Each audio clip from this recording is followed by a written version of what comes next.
Let me tell you about a woman who came to me years ago, completely defeated. She'd tried everything, my friend. Everything. She'd read all the books on positive thinking, every single one she could get her hands on. She'd practiced visualization for hours, creating vision boards, staring at pictures of the life she wanted.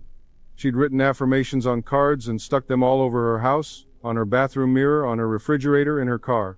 She repeated them 100 times a day, sometimes more. She attended workshops and seminars. She listened to recordings. She meditated. She prayed. She did everything the teachers told her to do. But nothing worked. Her life was still full of struggle, still full of lack, still full of the same old problems that had been following her around for years. In fact, she told me it was getting worse. The more she tried to be positive, the more negative her life seemed to become. She was working 2 jobs just to pay her bills. Her relationship had ended badly. Her health was declining. She felt like a complete failure. She sat across from me with tears streaming down her face and said, "Dr. Murphy, I don't understand. I'm doing everything right. I'm following all the instructions. I'm staying positive. I'm visualizing. I'm affirming. Why isn't it working? What's wrong with me?" And you know what I heard in her voice? Not just frustration, not just disappointment, but something deeper. Desperation. She was beginning to lose hope, beginning to think that maybe these principles didn't work, or maybe they worked for other people but not for her. Maybe she was just one of those people who was meant to struggle. Have you ever felt that way, my friend? Have you ever wondered if maybe you're the exception to the rule? I looked at her with deep compassion, because I've seen this so many times. I've counseled thousands of people over the years, and this is one of the most common problems I encounter. People who are doing everything they've been taught, but they're missing one crucial element. And I asked her one simple question. Do you know what the ancient Egyptians did before they entered their temples? She looked puzzled, confused. She wiped her eyes and said, "No, what does that have to do with anything?" She had no idea what Egyptian temples had to do with her financial problems or her failed relationship or her declining health. I leaned forward and explained that the Egyptians had a ritual of purification before entering sacred space. But it wasn't a purification of the body. They weren't washing off physical dirt. It was a purification of the mind, a clearing of consciousness. They would stand before the massive stone gates of the temple and make a declaration. They would say, "I have not brought falsehood into the place of truth. I have not carried lies into the sacred space. I have not held on to false beliefs about myself or the world."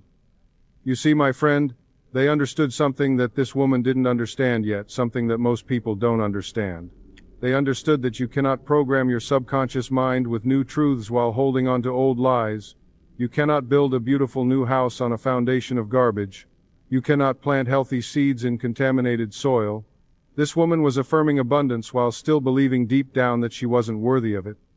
She was visualizing success while holding on to a core belief that she always failed. She was declaring health while her subconscious mind was convinced she was weak and sickly. The new programming couldn't take root because the old programming was still there, still active, still running the show. I taught her the Egyptian practice of denial, of consciously removing power from old beliefs before impressing new ones. Within 3 months of applying this one ancient Egyptian principle, her entire life had changed.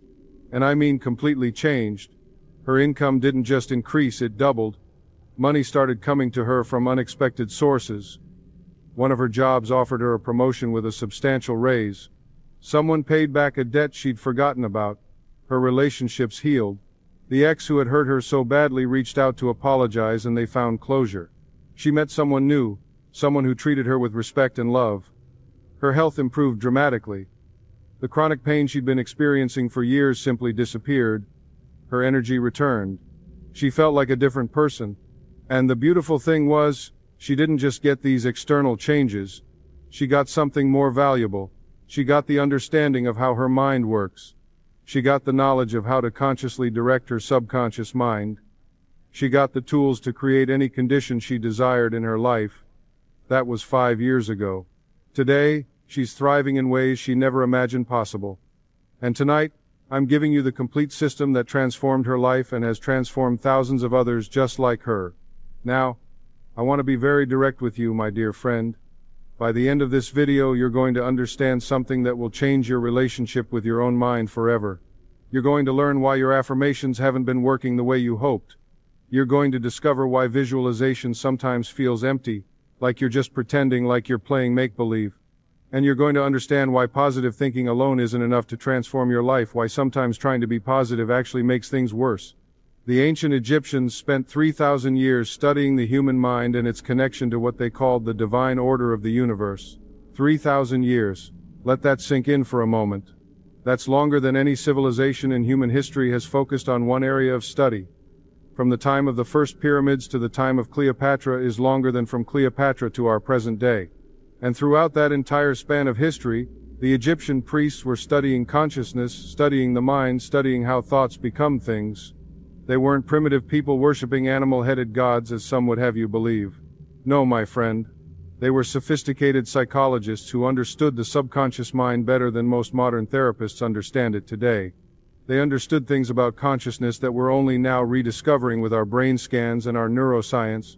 I know you've been trying. I know this because you wouldn't be here watching this video if you hadn't been trying. You've read the books, haven't you? You've listened to the teachers. You've practiced the techniques. You've made the vision boards. You've written out your goals. You've repeated your affirmations. Maybe you've seen some results, little glimpses of hope, moments when things seem to be working, but not the complete transformation you're seeking, not the permanent, lasting change you desire. You still wake up anxious some mornings, don't you? That knot in your stomach is still there. You still struggle with the same patterns, the same limiting beliefs that keep surfacing no matter how many times you try to replace them with positive thoughts. You affirm abundance. You declare that money flows to you easily and effortlessly. But deep down there's still that worry when the bills come, still that fear when you look at your bank account. You visualize success, you see yourself achieving your goals, but deep inside there's a voice that whispers, "Who are you kidding? This isn't real.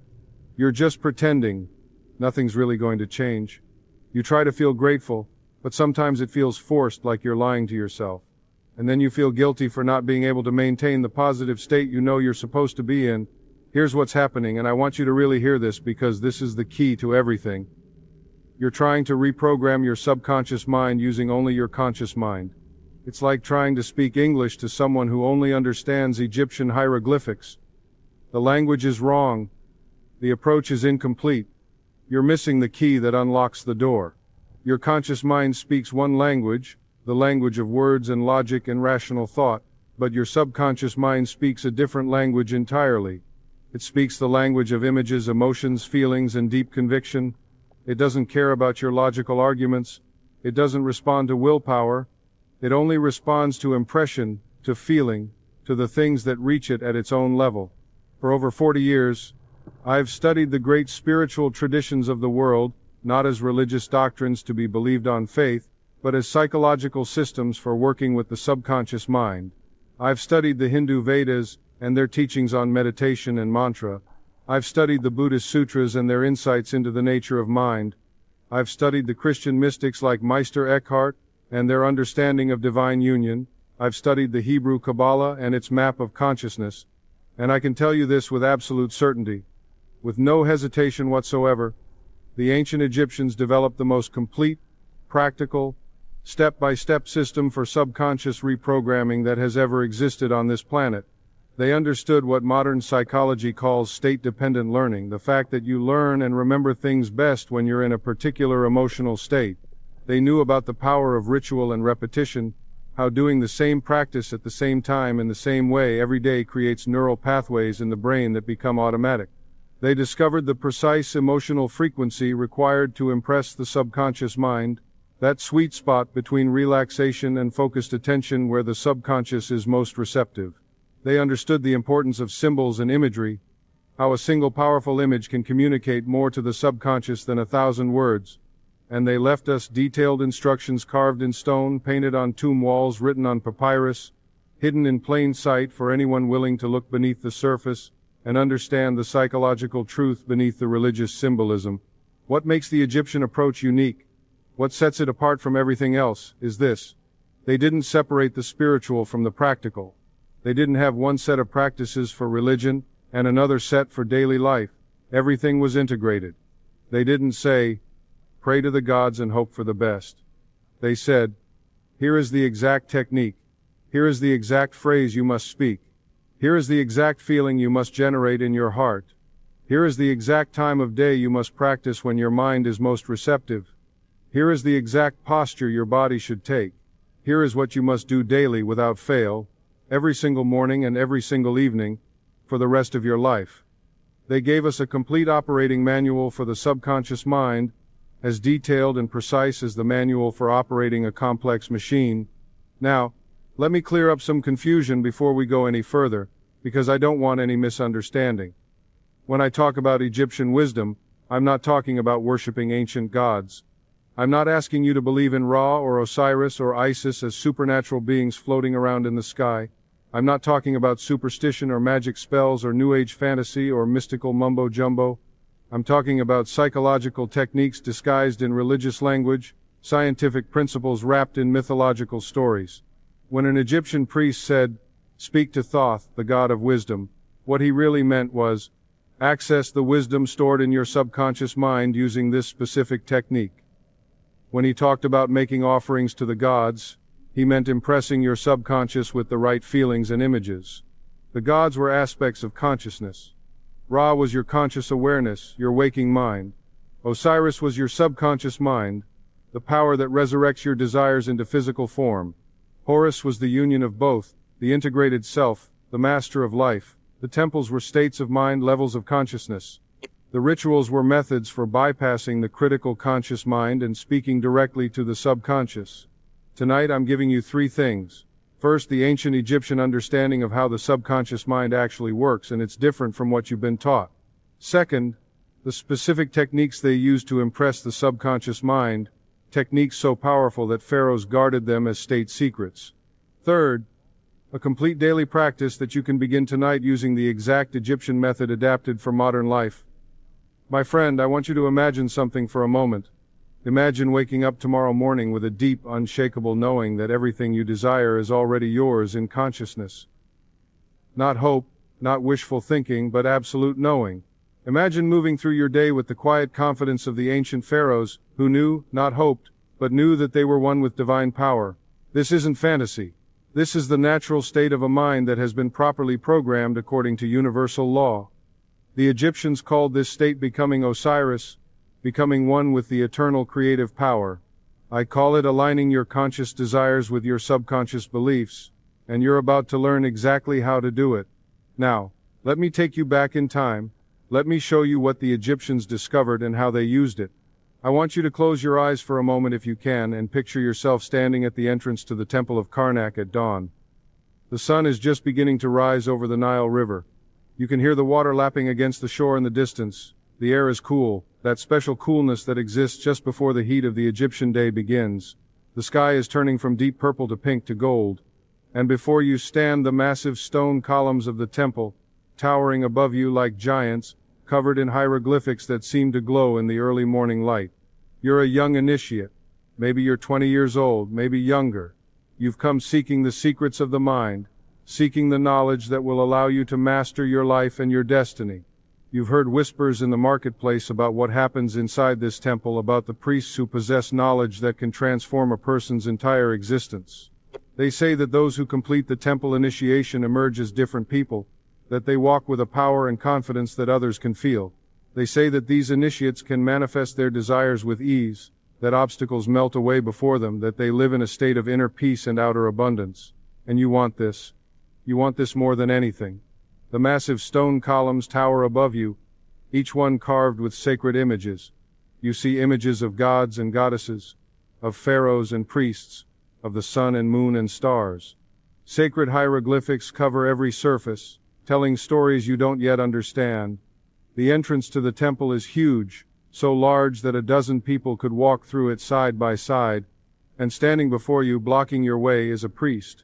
He's an older man, perhaps 60 or 70 years old, with weathered skin darkened by the Egyptian sun. But his eyes are what capture your attention. They're bright and clear and penetrating, eyes that seem to see right through you, eyes that look not at your body but into your very soul. He doesn't immediately let you enter. He doesn't smile or welcome you or offer you comfort. Instead, he stands there in silence for what feels like an eternity, just looking at you, studying you, reading you, and then, finally, he speaks. His voice is deep and resonant, a voice that carries authority. He asks you a question. Why have you come? You answer, trying to sound confident but hearing the nervousness in your own voice. I seek the secrets of manifestation. I want to learn how to create the life I desire. I want to know how to use my mind to shape my reality. The priest nods slowly, thoughtfully, as if he's heard this answer 1,000 times before. He says, then you must make a journey. But understand this before you begin. The journey through the temple is really a journey into your own mind. Each chamber you enter represents a level of consciousness, a depth of awareness. At each threshold, you will speak declarations that change who you are. Some initiates turn back. Some cannot face what they find within. Are you prepared for this? You nod, even though you're not entirely sure what he means. You're prepared. You've come this far. You're not turning back now. The priest studies you for another moment, then steps aside, but as you move to enter, he places a hand on your shoulder, stopping you. Wait, he says. You cannot enter the temple carrying falsehood. You must purify your consciousness first. He teaches you the words you must speak, and you repeat them after him, trying to put conviction into your voice. I have come to the place of truth. I leave behind all false beliefs. I release all lies I have told myself about who I am and what I can become. I am ready to enter the temple of my own divine mind. As you speak these words, really meaning them, really feeling them, something shifts inside you. It's subtle, but it's there. A lightness, a sense of possibility, as if a weight you didn't know you were carrying has suddenly lifted. The priest nods with approval and leads you through the massive entrance. Immediately the temperature drops. It's cool inside the temple, almost cold compared to the warming air outside. Your eyes need a moment to adjust to the dimness. The first chamber is lit by oil lamps that flicker and cast dancing shadows on the walls. And what walls they are. Painted on every surface are scenes of chaos, of confusion, of ordinary life, with all its struggles. You see people working in fields, sweating under the hot sun. You see people arguing, fighting, suffering. You see sickness and poverty and fear. These paintings are so realistic, so vivid, that you can almost hear the sounds of struggle, almost smell the sweat and dust. The priest speaks. This is where most people live their entire lives. In the outer court of confusion, in the chaos of unconscious existence. They do not know they have power. They do not know they create their own reality with their thoughts and beliefs. They are like sleepwalkers, moving through life in a trance, reacting to circumstances, victims of their own unconscious programming. He pauses, letting his words sink in. To proceed deeper, you must declare your intention. You must state clearly that you choose to awaken, to leave this state of confusion behind. He teaches you the words, and you speak them. I choose to awaken from the sleep of unconsciousness. I choose to become aware of the power within me. I am no longer a victim of circumstances. I am the creator of my reality. I leave the outer court and move deeper into truth. As you speak these words with conviction, with real feeling, you notice something remarkable. The priest opens a door you hadn't seen before, a door that was somehow invisible until you made your declaration. It's as if your words created the doorway, made it visible, made it accessible. He leads you through, and you enter the next chamber. This chamber is darker than the first, much darker. It takes your eyes several moments to adjust, and when they do, you almost wish they hadn't. The walls of this chamber are painted with images that make you uncomfortable. Fears, monsters, serpents and demons. Everything that holds people back, everything that prevents them from stepping into their power. You see images of failure and rejection. You see images of poverty and sickness. You see images of death and loss. And as you look at these images, you feel something stirring inside you. Your own fears, your own doubts, all the things you try not to think about, all the worries you push down during the day that wake you up at night. The priest is watching you carefully. This is the chamber of purification, he says. Here you must face everything you fear, everything you've been running from. But more than that, you must deny these things power over you. You must speak the sacred denials that strip fear of its authority. He begins to teach you, and you repeat after him. I have not given life to fear. Fear has no power over me. I have not empowered lack. Poverty has no claim on me. I have not believed in limitation. I am unlimited in my potential. I have not separated myself from infinite intelligence. I am one with divine power. With each denial, each conscious rejection of the old beliefs, you feel lighter. You feel stronger. You feel something that's been gripping your heart beginning to loosen its hold. It's like chains are falling away, invisible chains you've been wearing so long you forgot they were there. The fears painted on the walls seem to lose their power. They're still there, but they don't frighten you anymore. They're just images, just old beliefs, just thoughts that you no longer choose to think. The priest is nodding, pleased with your progress. You understand, he says. This is the great secret that most people never learn. Before you can impress new beliefs on your subconscious mind, you must consciously deny the old ones. You must take away their power. You must declare that they no longer rule you. This is why so many people's affirmations don't work. They try to plant new seeds without first clearing the garden of weeds.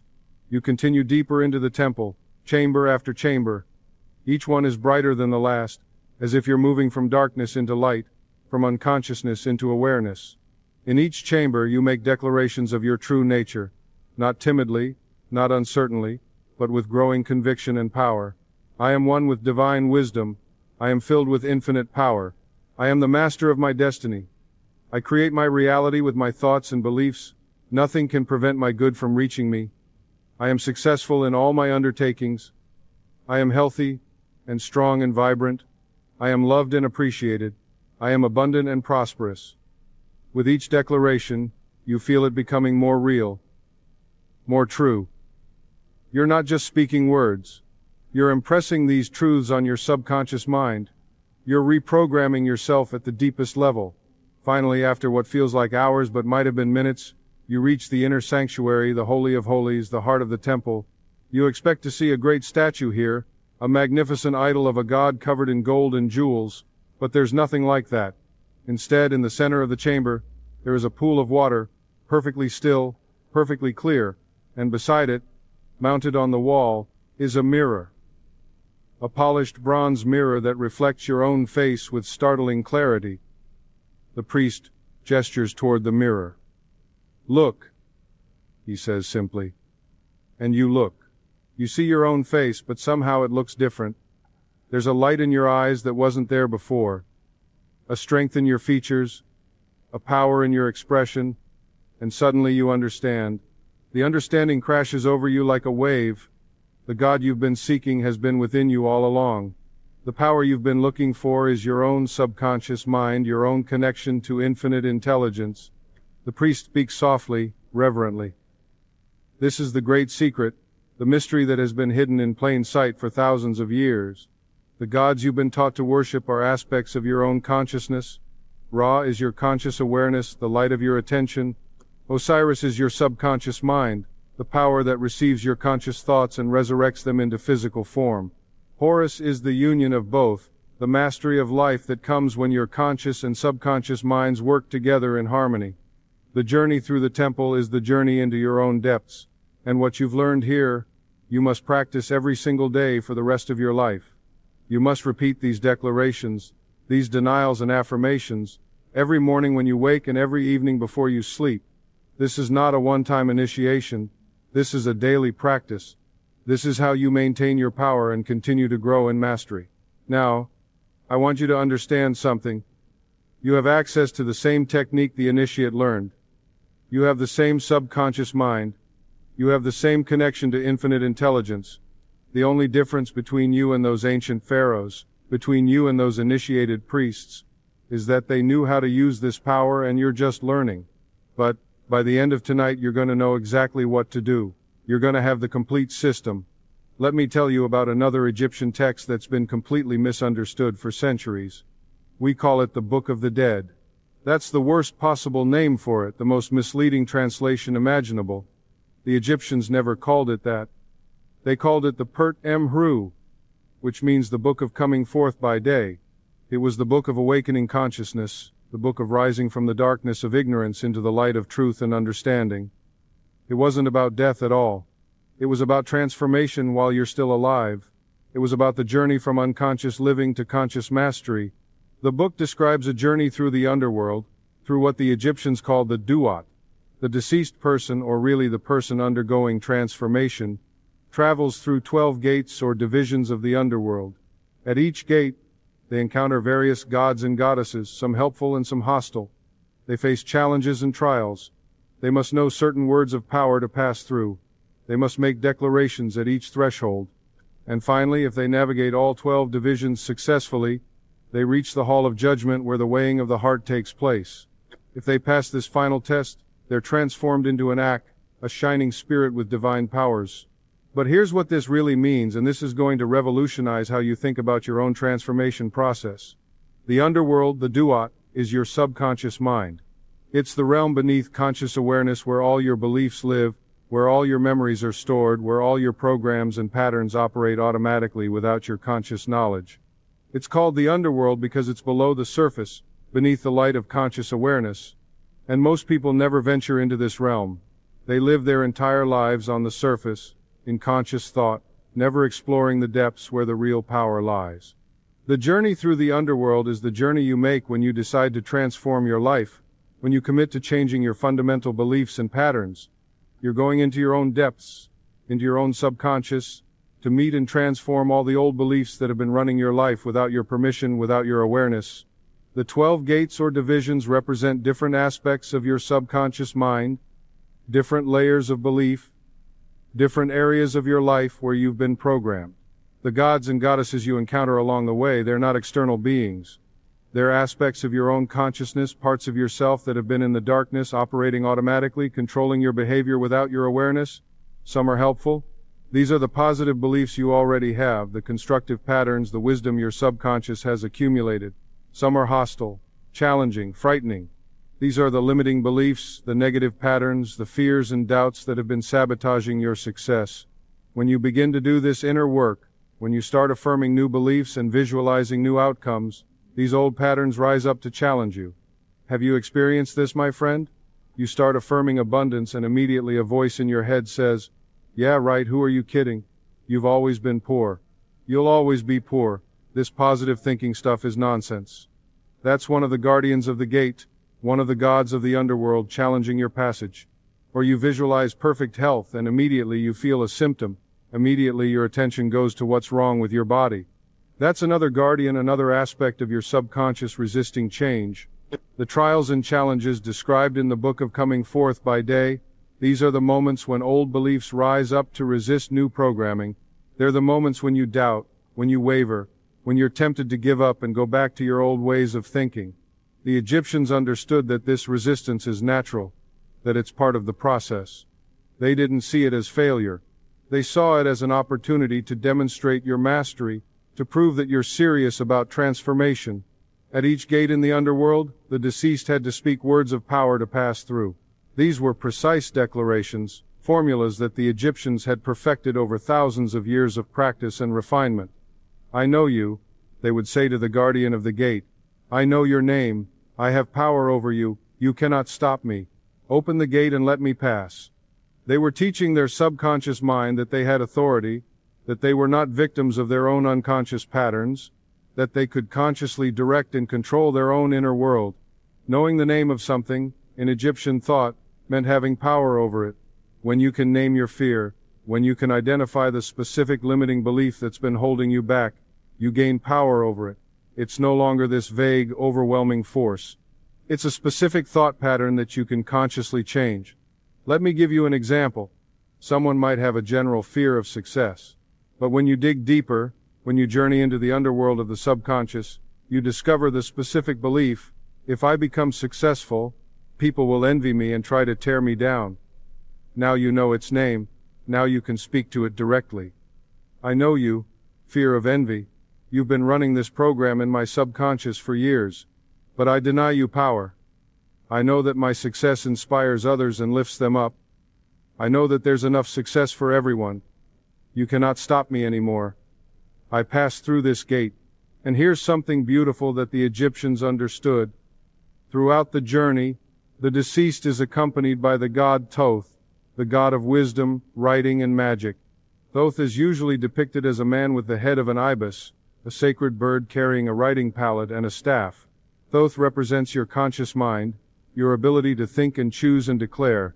He's the one recording everything, writing down your declarations, ensuring that your conscious intentions are properly communicated to the subconscious realm. He's your ally in this journey, the power of conscious choice and spoken word that allows you to navigate the unconscious and emerge transformed.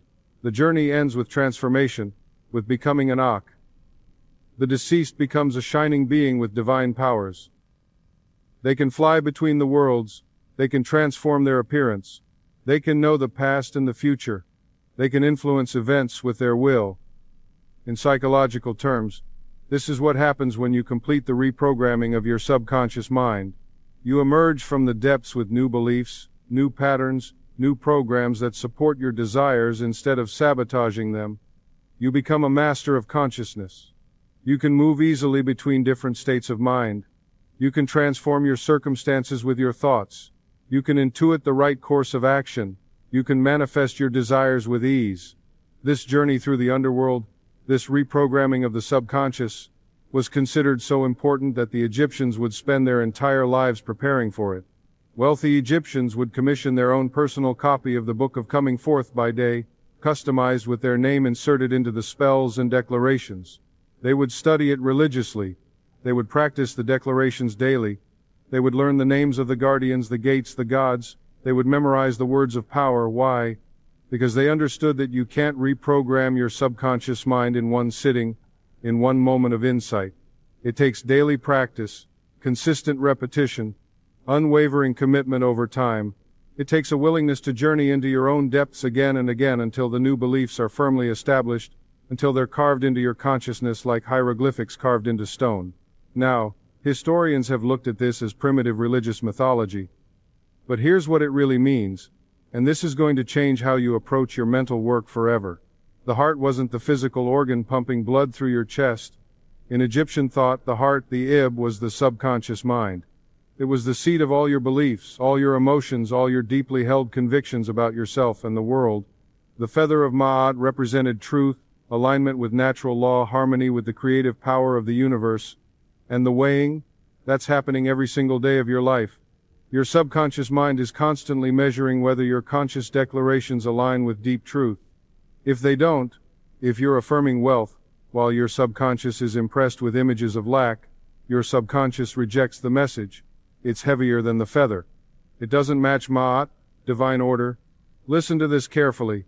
Before the weighing, the deceased had to make what they called the 42 negative confessions. Standing before the 42 gods of the judgment hall, they would declare, I have not committed sin, I have not robbed, I have not slain people, I have not stolen food, I have not uttered lies, I have not carried away food, I have not been wrathful. 42 declarations of what they had not done. Now, why is this significant? Because the Egyptians understood something about the subconscious mind that most people miss. They understood that you must consciously deny the power of negative beliefs before you can successfully implant positive ones. It's not enough to say, I am wealthy, if deep down your subconscious is still running the program, I am poor. You must first say, I deny the power of poverty, I have not given life to lack, I refuse to accept limitation as my reality. Only then can you successfully impress the positive belief. The monster Amit represents what happens when you try to live in contradiction. When your conscious mind says one thing and your subconscious believes another, your life becomes chaotic. Things don't work out. Opportunities slip away. You sabotage yourself without knowing why. The Egyptians personified this as a monster devouring your heart. In psychological terms, your conflicting beliefs devour your creative power. But when your heart is light as the feather, when your subconscious beliefs align with truth and natural law, you become an Ak. You become a shining being with the power to manifest your desires. The Egyptians believed the Ak could fly, could transform, could move between the worlds. In practical terms, this means when your subconscious is properly programmed with truth, you can manifest your desires with ease, you can transform your circumstances, you can move between the world of lack and the world of abundance, between sickness and health, between confusion and clarity. The weighing of the heart isn't something that happens after you die, it's happening right now. Every time you make an affirmation, your subconscious mind is weighing it against what you truly believe. And this brings us to the most important Egyptian technique, one that changes everything. Let me tell you about what the pharaoh did every single morning. The historians call it the opening of the mouth ceremony. They thought it was a religious ritual to awaken the statues of the gods. They completely missed the point. It was a psychological technique for reprogramming the subconscious mind, and it was performed every single day without fail. Before dawn, while it was still dark, the pharaoh would wake. He would wash, not to clean his body but as a symbolic gesture of washing away yesterday's consciousness. Then he would stand facing the east, waiting for the sun to rise. And as the first rays of light appeared on the horizon, he would speak. He would declare his divine identity. I am Ra, the sun god. I am the light that illumines all darkness. I am Horus, the victorious one. I am Osiris, the eternal, the resurrected. All power is given unto me in heaven and on earth. Do you see what he was doing? He wasn't praying to external gods. He was claiming his identity as one with the divine power of the universe. He was impressing his subconscious mind with the absolute conviction that he was a god in human form. And because he did this every single morning with complete feeling and conviction, his subconscious mind accepted it as truth. He moved through his day with the confidence and power of a divine being. People felt it. They bowed before him, not because of his crown, but because of the power that radiated from his consciousness. He had successfully programmed his subconscious mind to operate from the assumption of absolute power. The pharaoh would anoint himself with sacred oils. These weren't magical potions, they were sensory anchors, creating a physical association with the mental state he was cultivating. He would face each of the four directions, the east, the south, the west, and the north, declaring his power over all aspects of his life. The four directions represented the totality of his mental world. By facing each direction and making his declarations, he was telling his subconscious mind that his power extended everywhere, into every area of life. This practice took about 15 minutes every morning. 15 minutes to reprogram the most powerful creative force in the universe, the subconscious mind. And this is why the pharaohs wielded such extraordinary power. Not because they were born divine, but because they practiced this technique of subconscious reprogramming every single day of their lives. Now, I want you to understand something. You have access to the same technique. You have the same subconscious mind. You have the same connection to infinite intelligence. The only difference between you and those ancient pharaohs is that they knew how to use it, and you're just learning. But by the end of tonight, you're going to know exactly what to do. Let me tell you about another Egyptian text that's been completely misunderstood. We call it the Book of the Dead. That's the worst possible name for it. The Egyptians called it the Book of Coming Forth by Day.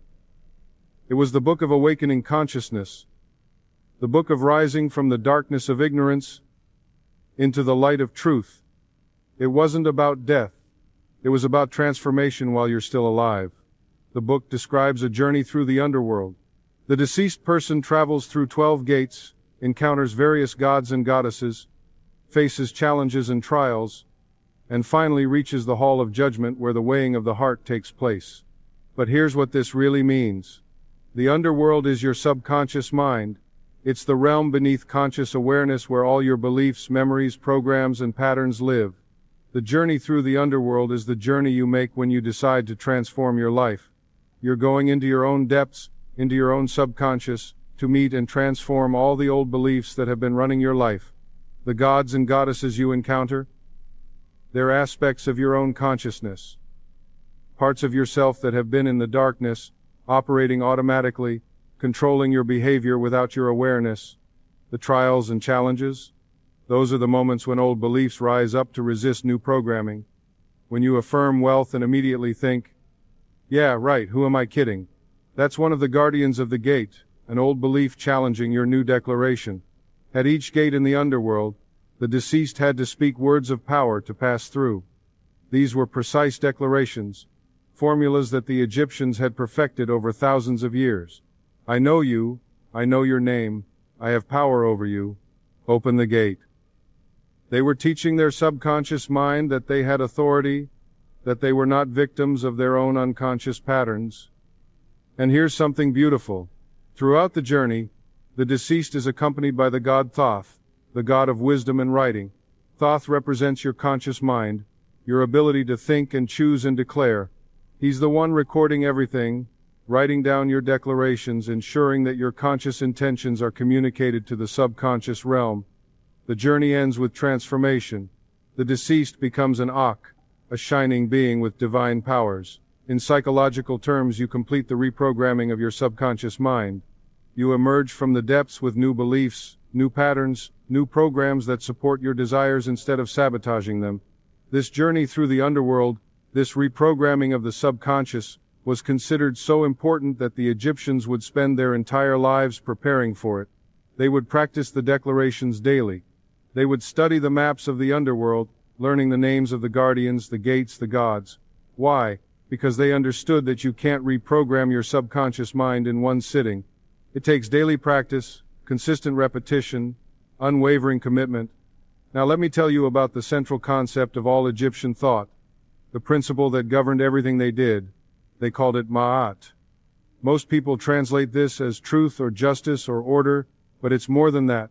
Ma'at is the divine principle that holds the universe together. It's the law of harmony, correspondence, cause and effect. It's what I call the law of mind. The Egyptians personified Ma'at as a goddess, a woman with a feather in her hair. She was present at the creation of the universe, and she maintains the order of all things. Every pharaoh swore to uphold Ma'at. Every priest practiced Ma'at. Every person was expected to live in Ma'at. But what does this mean practically? It means living in alignment with natural law, with the truth of how things actually work.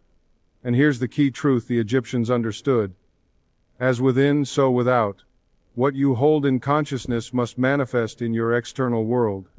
This is Ma'at, this is divine order, this is the law of correspondence.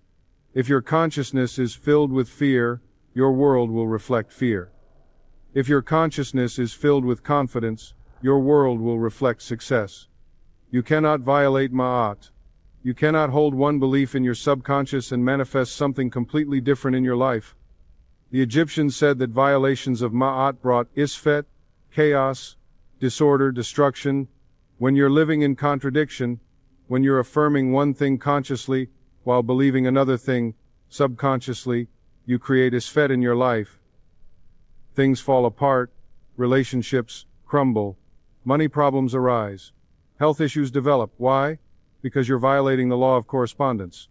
Living in Ma'at means bringing your conscious mind and your subconscious mind into perfect alignment. It means impressing your subconscious with beliefs that correspond to your desires. It means refusing to hold on to falsehoods about yourself, refusing to speak words of defeat, refusing to imagine negative outcomes. The Egyptians practiced what they called speaking Ma'at. This meant speaking only truth, only words that aligned with divine order. If someone asked, "How are you?" and you were feeling ill, you wouldn't say, "I'm sick, I'm suffering." You would say, "I am in the process of returning to perfect health." Why? Because your subconscious mind hears every word you speak. Every word is a declaration that impresses your subconscious mind. If you constantly speak words of defeat, sickness, and lack, you're programming your subconscious to manifest more defeat, sickness, and lack. Now, the Egyptians had a very sophisticated understanding of the human being.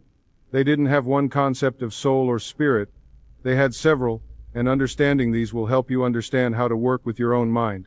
They spoke of the Ka, the Ba, and the Ak. The Ka was your life force, your vital energy, what we would call the subconscious mind, and the etheric body. It was created at your birth, and it contained all your potential, all your power to create and manifest. The Ka needed to be fed, not with physical food, but with the right mental impressions.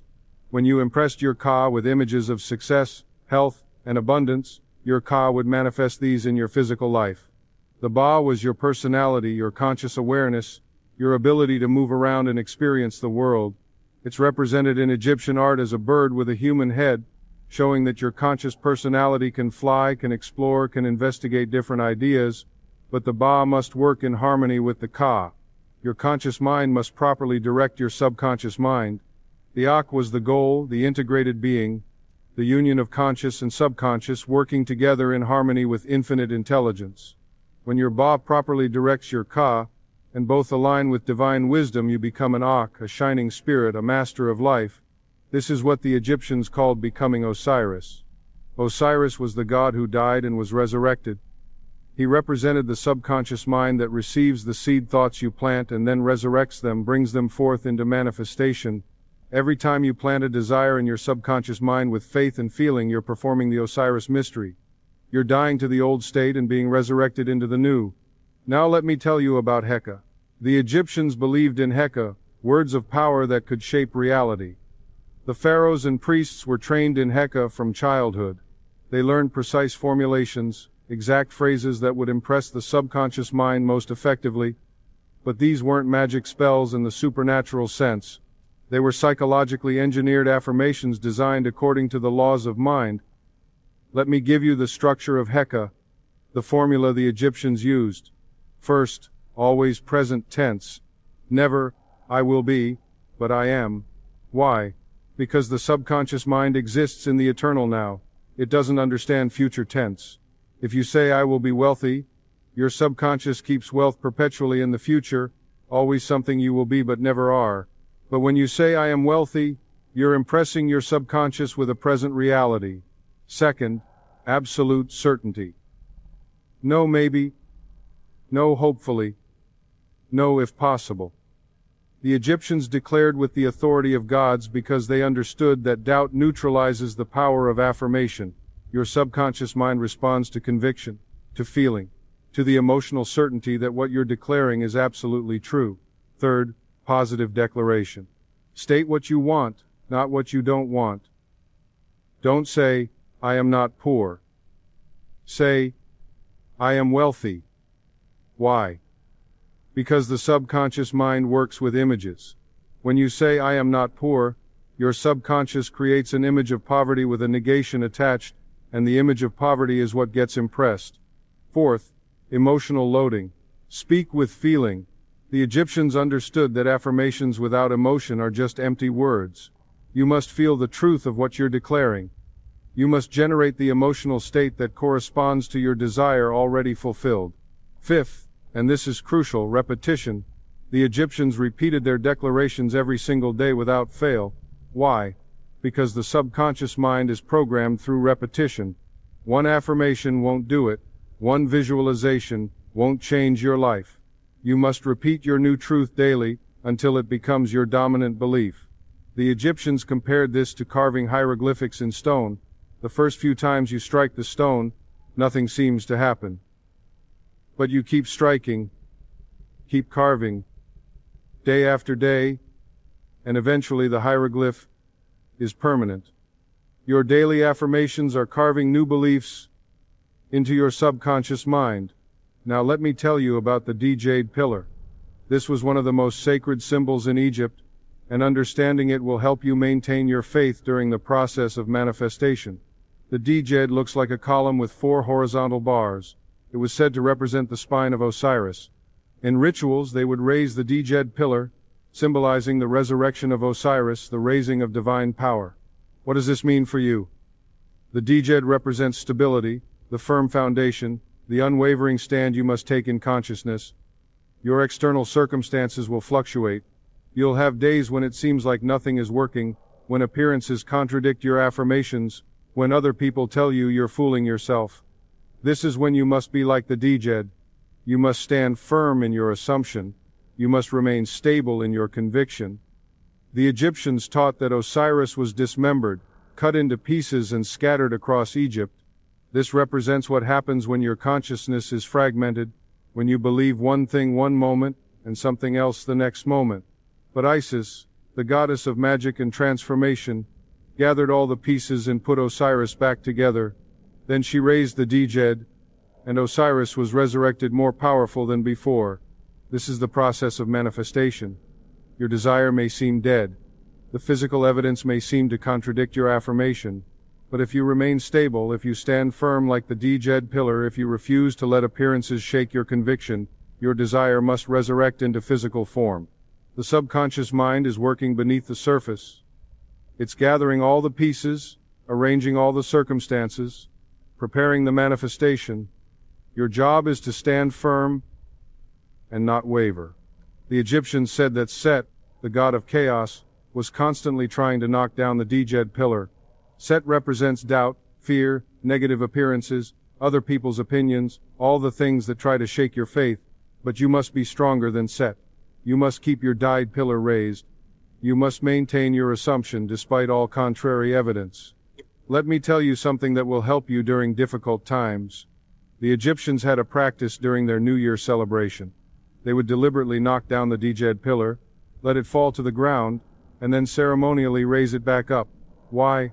To practice resilience. To remind themselves that even when faith seems to fall, even when conviction seems lost, you can always raise it again. If you have a moment of doubt, don't condemn yourself. Don't think you've ruined everything. Simply recognize it, and then raise your Djed pillar again. Return to your affirmation. Return to your assumption. Return to the feeling of your wish fulfilled. Now, you understand the principles. You see the wisdom the Egyptians left us. You've journeyed through the temple with the initiate. You've seen the psychological truth behind the myths and symbols, but wisdom without application is completely useless. Knowledge without practice is just intellectual entertainment. Let me give you the exact practices you can begin tonight, the techniques the pharaohs used every single day, adapted for your modern life but preserving the essential elements that make them work. First, and this is the foundation of everything, the morning ritual. Every single morning when you wake, before you do anything else, before you check your phone, before you think about your problems, before you let the world and its concerns crowd into your consciousness, you're going to perform this practice. And I mean every single morning without exception, not just when you feel like it, not just when you're inspired, every single day. The pharaohs did this without fail, and so must you if you want their results. Here's exactly what you do. The moment you wake up, don't just lie there, don't hit the snooze button. Don't reach for your phone to check messages or social media, all of that can wait. This is your sacred time, your power time, the most important few minutes of your entire day. Sit up in bed or stand up. Get your body vertical. Position yourself with dignity, with the posture of royalty. The Egyptians knew something that modern science is now confirming. Your body affects your mind. Your physiology influences your psychology. When you stand like a king or queen, when you hold yourself with dignity and power, you begin to think like one. Your body sends signals to your brain about who you are and how you should feel. So sit up straight or stand tall. Pull your shoulders back. Lift your chest. Hold your head high. Feel the dignity in your posture. You're not a defeated person slumping into another difficult day. You're a divine being claiming your power. Now, place your hand on your heart, on your chest, over your physical heart. This is a crucial gesture. The Egyptians placed enormous importance on the heart. Remember, they called it the Ib, and it represented what we now call the subconscious mind. By placing your hand on your heart, you're making a physical connection, creating a tactile anchor that helps you connect with your subconscious mind, with your inner power. Close your eyes if you wish, or keep them open, whichever feels more natural to you. Take 3 deep breaths. Breathe in slowly through your nose, filling your lungs completely. Hold for a moment. Then exhale slowly through your mouth, releasing all tension. Do this 3 times. These breaths serve multiple purposes. They oxygenate your brain, waking it up fully. They calm your nervous system. They create a transition between sleep and waking, giving you a moment to center yourself before engaging with the day. The Egyptians understood the power of breath, what they called the breath of life, the vital force that animated all living things. Now comes the clearing statement, and this is absolutely critical. You must clear before you can build. You must deny the old before you can affirm the new. Say aloud, with conviction, with authority, with the voice of someone who means what they're saying, I deny the power of all negative beliefs. I have not given life to fear, lack, or limitation. I am free from the past. All old beliefs are dissolved. I stand in the truth of my divine nature. As you speak these words, really mean them. Feel each statement. When you say, I deny the power of all negative beliefs, feel yourself actively withdrawing the energy you've been giving to worry, doubt, and fear. When you say, I have not given life to fear, feel fear shrinking, losing its grip on you. When you say, I am free from the past, Feel the chains of old mistakes and old failures falling away. When you say all old beliefs are dissolved, imagine them melting like ice in the sun, evaporating like mist. When you say I stand in the truth of my divine nature, feel yourself standing firm, rooted in something deeper and truer than your temporary circumstances. Don't just recite these words mechanically. Don't mumble them half asleep. Speak them like you're giving a command to the universe. Speak them like a pharaoh decreeing law.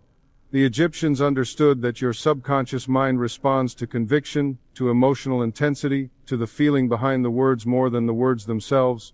If you speak these denials with real feeling, your subconscious hears them and begins to release its grip on the old patterns. Now, having cleared the ground, you're ready to plant new seeds. Declare your divine identity. Say aloud, with even more power and conviction, I am one with infinite intelligence. I am filled with divine power. I am health, wealth, and success personified. Everything I touch prospers. Everything I think about with conviction manifests in my life. I am the master of my destiny. I am a radiant being of light and power. As you speak these words, feel them in your body. Don't just think them, feel them. Feel the power rising within you like a tide. See yourself as divine, as powerful, as one with the creative force of the universe. When you say, I am one with infinite intelligence, feel a connection to something vast and wise. Feel yourself plugged into the source of all knowledge and creativity. When you say, I am filled with divine power, feel energy coursing through your body. Feel strength in your arms and legs. Feel vitality in every cell. When you say, I am health, wealth, and success personified, see yourself as the living embodiment of these qualities. When you say, everything I touch prospers, imagine golden light flowing from your hands into everything you contact. When you say, I am the master of my destiny, feel the certainty that you're in control, that you're the captain of your ship, the director of your life. Now comes a practice that the Egyptians considered essential, and it's one that modern practitioners often skip to their detriment. You're going to face the 4 directions, and in each direction, you're going to make a specific declaration. This might seem strange or unnecessary, but trust me, there's profound psychological wisdom in this practice. The 4 directions represent the totality of your life, all the different areas and aspects of your existence. By facing each direction and making your declaration, you're telling your subconscious mind that your power extends everywhere, into every area of life, that there's no part of your existence where you're not the master. Face the east. If you don't know which direction is east, just choose a direction and designate it as east for this practice. What matters is the intention and the feeling, not the actual magnetic direction. The east is the direction of the rising sun, of new beginnings, of dawn breaking over the darkness of night. Declare, I face the east, the place of new beginnings.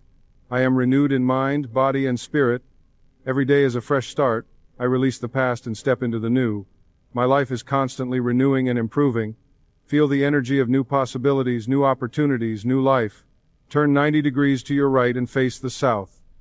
The south is the direction of full power, of the sun at its zenith, of manifestation and materialization. Declare, I face the south, the place of full power. My desires are manifesting now. What I have spoken in consciousness is becoming physical reality. I am in my full power. Everything is working out for my highest good. Feel your power at its peak. Feel your desires taking shape in the invisible realm and preparing to emerge into physical form. Turn 90 degrees to your right again and face the west. The west is the direction of wisdom, of the setting sun, of completion and fulfillment.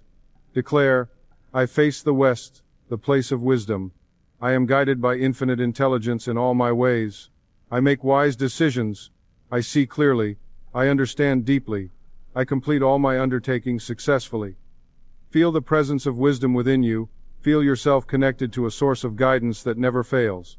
Turn 90 degrees to your right one more time and face the north. The north is the direction of stability, of strength, of the eternal pole around which everything turns. Declare, I face the north, the place of strength. I stand firm in my divine identity. I am unshakable. I am stable. I am strong. Nothing can move me from my center.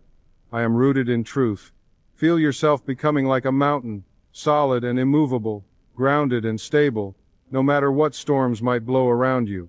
You've now claimed dominion over all areas of your life.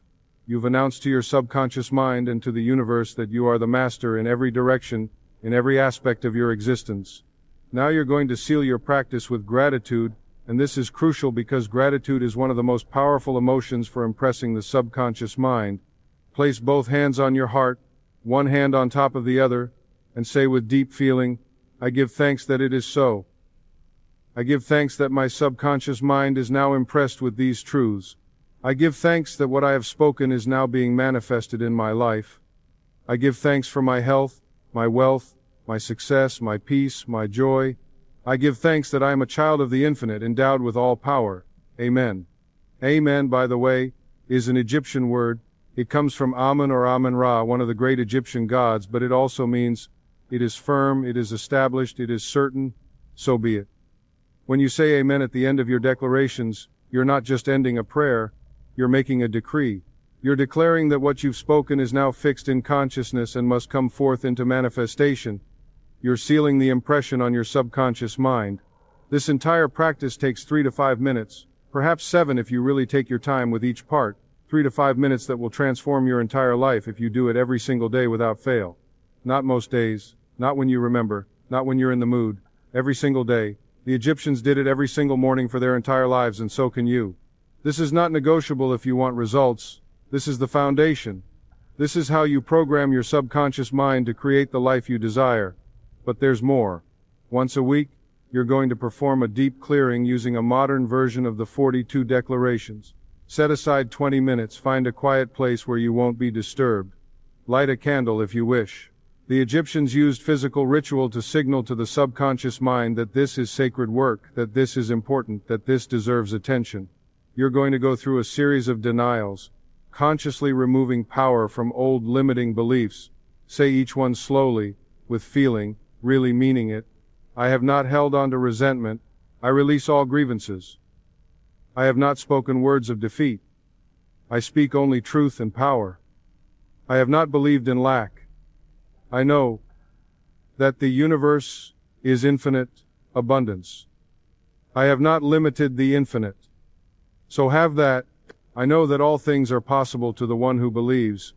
I have not doubted my divine nature. I am one with God, one with infinite intelligence. I have not given power to fear. I am filled with faith and courage. I have not accepted sickness as my reality. I know that perfect health is my natural state. I have not believed in failure. I know that every experience brings wisdom and growth. I have not separated myself from good. I know that I am one with all the good the universe has to offer. Continue with your own denials specific to your life. If you have a particular limiting belief that's been troubling you, create a denial for it. I have not believed that I'm not good enough. I know that I am a perfect expression of divine life. After each denial, pause. Breathe. Feel the old belief losing its power. Feel it dissolving like mist in the morning sun. You're performing a psychological surgery, cutting away the dead tissue of old beliefs so new healthy beliefs can grow. This practice once a week will keep your subconscious mind clear, receptive, ready to accept the new truths you're impressing upon it. Now let me give you the evening practice, and this one is crucial because it was perhaps the most important technique the Egyptians used. The Egyptians called sunset the hour of transformation, the time when Ra, the sun god, descended into the underworld to battle the serpent of chaos and be reborn the next morning. They understood that this time of day, the transition from activity to rest, was a powerful psychological moment. In modern terms, as you transition from waking consciousness to sleep, you pass through the alpha state, a state of relaxed awareness where the subconscious mind is most receptive to new impressions. Here's what you do. About an hour before you want to sleep, begin winding down. Turn off the television, put away your phone, stop taking in external stimulation. Lie down in bed comfortably. Breathe deeply. Let your body relax completely. Feel the tension draining away from your muscles. You're entering that alpha state, that threshold between conscious and subconscious. Now, review your day, but do it in a special way. The Egyptians taught to review the day backward, from the present moment back to the morning. Why? Because this reverses the usual pattern of consciousness and helps you see events from a new perspective. As you review, look for the good in everything. Even the difficult moments, reframe them. See them as opportunities for growth. as the universe arranging circumstances for your ultimate good. This review with gratitude clears negative impressions that might otherwise sink into your subconscious during sleep. Now comes the most important part. You're going to construct tomorrow. You're going to imagine tomorrow exactly as you desire it. See yourself waking up refreshed and energized. See yourself moving through the day with confidence and joy. See yourself handling situations perfectly. See other people responding to you with respect and kindness. See opportunities coming to you. See money flowing to you. See yourself ending the day satisfied and grateful. Don't just think about it. Actually imagine it. See it in your mind's eye. Hear the sounds. Feel the feelings. Make it real in your imagination. The Egyptians understood that your imagination is the workshop of your subconscious mind. What you imagine with feeling and conviction, your subconscious must manifest. As you're imagining your perfect tomorrow, generate the emotions you would feel if everything went exactly right. Feel the joy, the confidence, the satisfaction, the peace. These emotions are the language your subconscious understands. They're the carrier wave that takes your desires deep into your subconscious mind. When you fully imagined tomorrow and felt the emotions, make your decree. Say mentally, with quiet conviction, this or something better now manifests in my life. It is done in consciousness. It is established. I give thanks. Amen. Then, and this is crucial, let it go. Don't try to figure out how it's going to happen. Don't worry about the details. Your subconscious mind knows the way. Trust it. The Egyptians said that Nut, the goddess of the night sky, would take your desires and birth them as stars. In psychological terms, when you release your desire to the subconscious at night, it works while you sleep to arrange circumstances for manifestation. Sleep in the conviction that it is done, that your subconscious is even now bringing it forth. This evening practice will revolutionize your life. You're impressing your subconscious mind at the most receptive time, and you're doing it with imagination and emotion, the two most powerful tools for subconscious programming. Now, during your day, practice what the Egyptians called speaking ma'at, speaking truth. This doesn't mean brutal honesty that hurts others. It means speaking truthfully about your good, refusing to diminish yourself, refusing to participate in negative conversation. When someone asks, "How are you?" and you're going through a difficult time, don't say, "I'm terrible, everything's falling apart." Say, "I'm in the process of positive change. Things are working out for my good." This isn't lying. It's speaking the truth of what's happening at the subconscious level, even if appearances haven't caught up yet.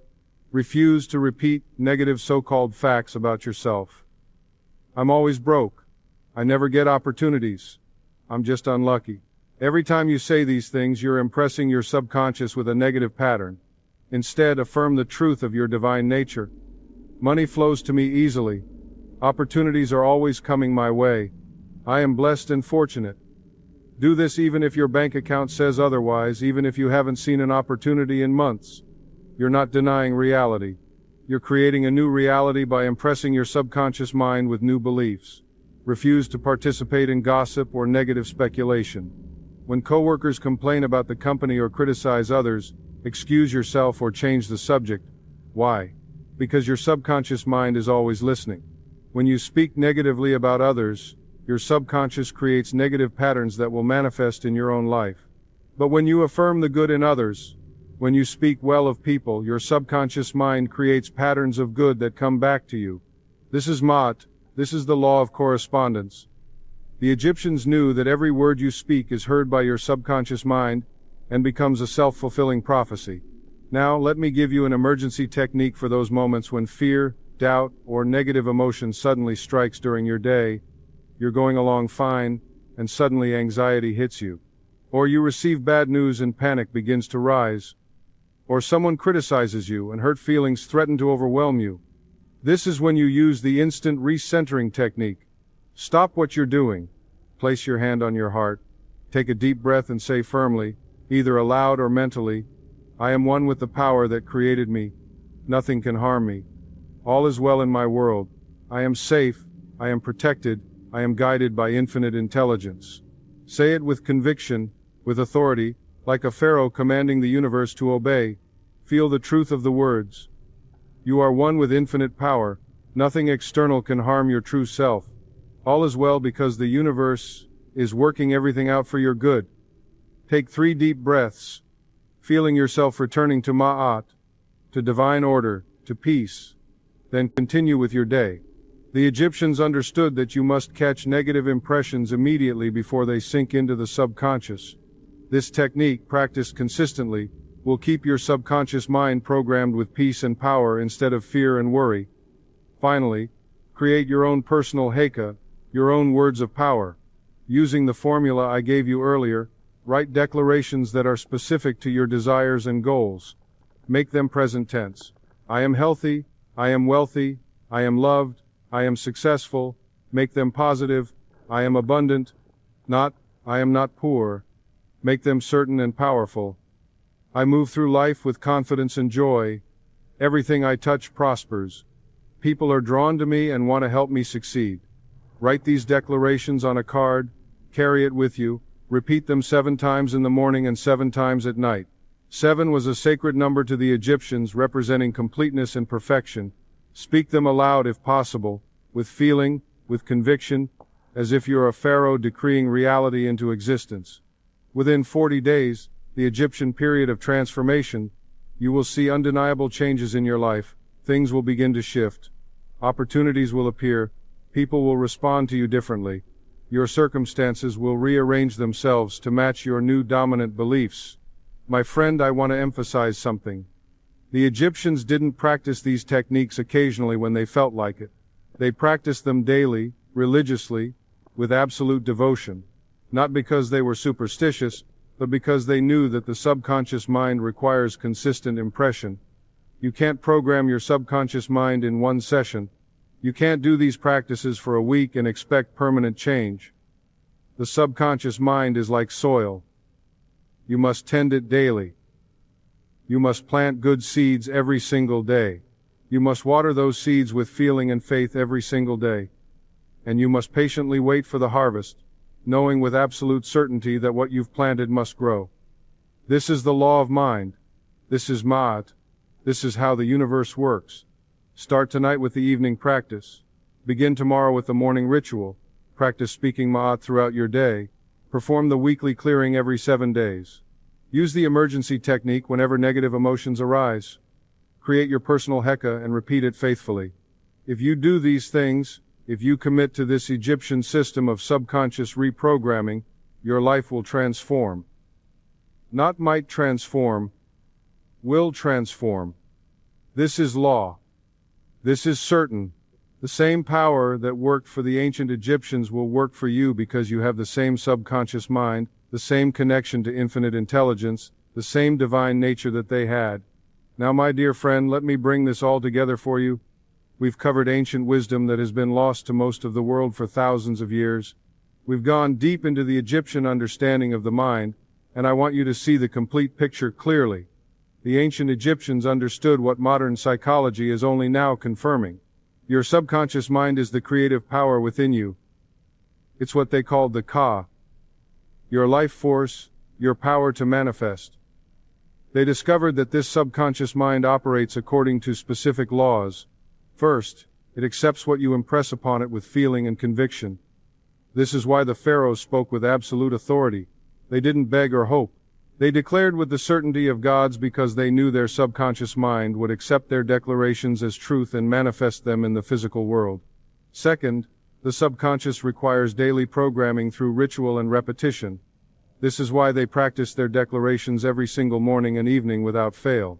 One affirmation doesn't change your life. One visualization doesn't reprogram years of conditioning. You must repeat your new truth daily until it becomes your dominant belief, until it's carved into your subconscious mind like hieroglyphics carved into stone. Third, you must clear old false beliefs before new ones can take root. This is the purpose of the 42 declarations, the denials that remove power from negative patterns. The Egyptians understood that you cannot plant new seeds in contaminated soil. You must consciously deny the old beliefs, take away their power, clear the ground of your subconscious mind. Fourth, your conscious affirmations must align with truth, with what the Egyptians called Ma'at, divine order. You cannot program your subconscious with beliefs that contradict your deeper knowing.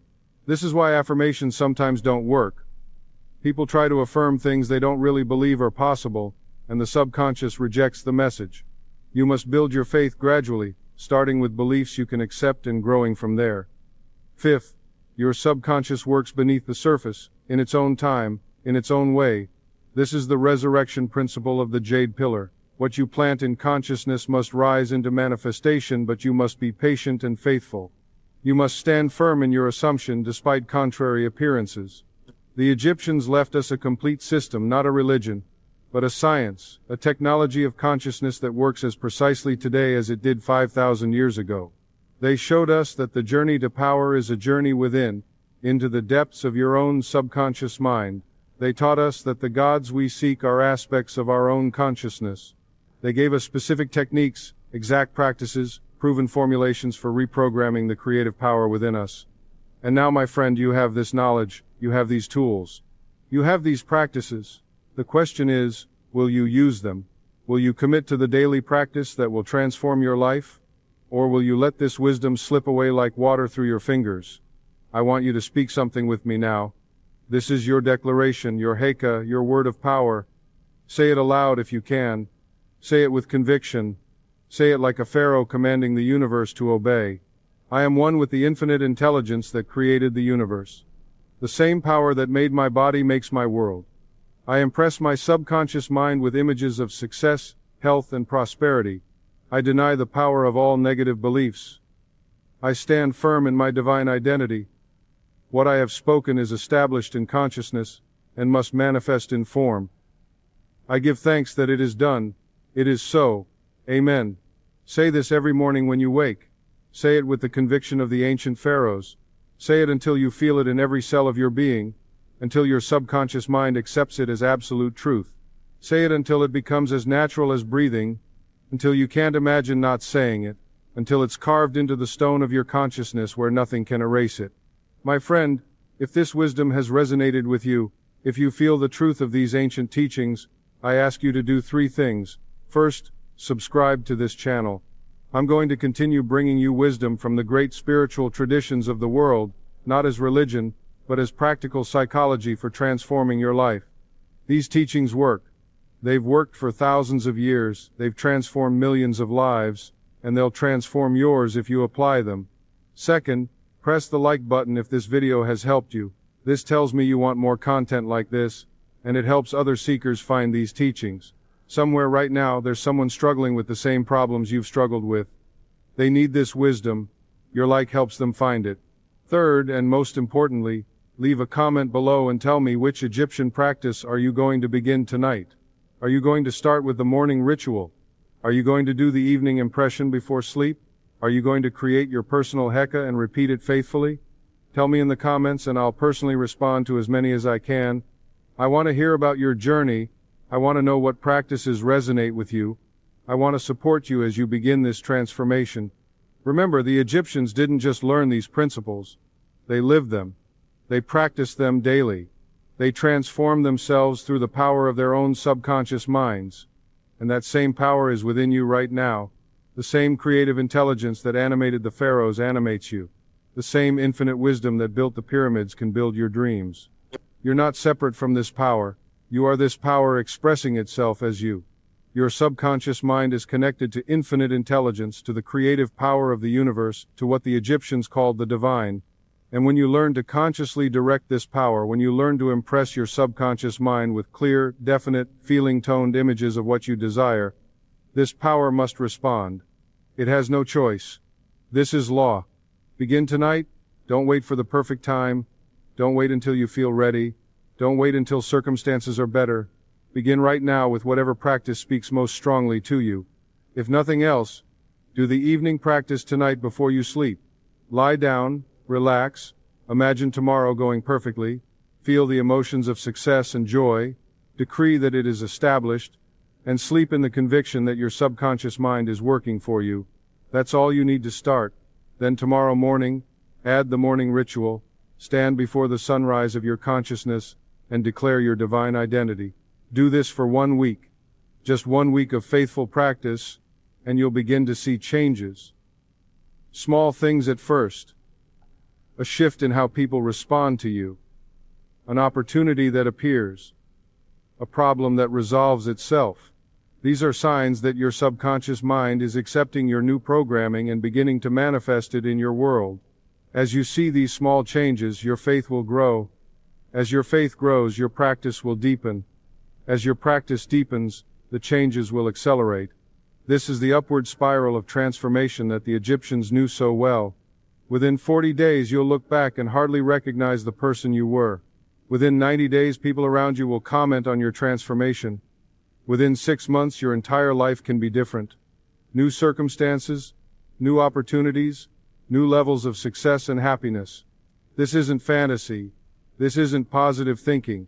This is the scientific application of universal law, the law of mind, the law the Egyptians called Ma'at. I am Joseph Murphy, and I thank you from the depth of my heart for allowing me to share this sacred wisdom with you. For over 40 years, I've studied these principles, I've tested them in my own life. I've taught them to thousands of people, and I've seen them work miracles for everyone who applies them faithfully. The wisdom works, the techniques work, the practices work. But they only work if you work them. Knowledge without application is useless. Wisdom without practice is pointless. You now have the knowledge. You now have the wisdom. The rest is up to you. Go in peace, my friend. Go in power. Go with the absolute knowing that everything you desire is already yours in consciousness, and your faithful daily practice will bring it forth into manifestation. The ancient Egyptians knew this truth. The pharaohs lived this truth. The priests taught this truth. And now you know it too. Use it well. Use it wisely. Use it daily. And watch as your life transforms beyond your wildest dreams. Good night, and God bless you.